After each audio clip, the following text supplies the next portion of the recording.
Hello guys, बाटो चाहिँ अलिक के भयो हाम्रो मुक्तिनाथ दर्शन गरेर हाम्रो दिदीबहिनीहरू फर्किँदै हुनुहुन्छ, कोही जाँदै हुनुहुन्छ।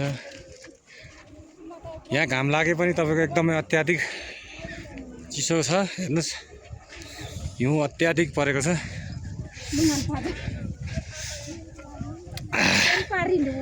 बोल्न पनि सास लिन पनि अलिकति गाह्रो भइरहेछ। हाम्रो दिदीबहिनीहरू झर्दै हुनुहुन्छ।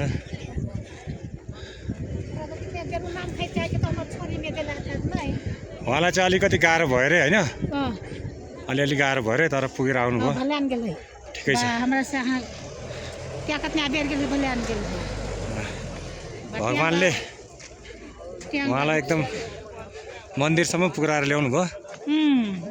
एकदम मुक्तिनाथ बाबालाई चाहिँ एकदम मुरी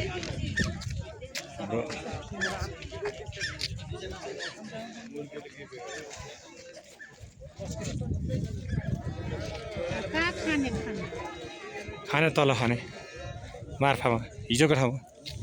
हिजोको मिठो थियो खाना।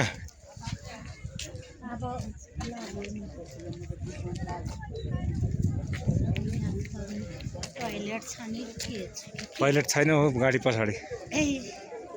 अब के गर्नु त अब।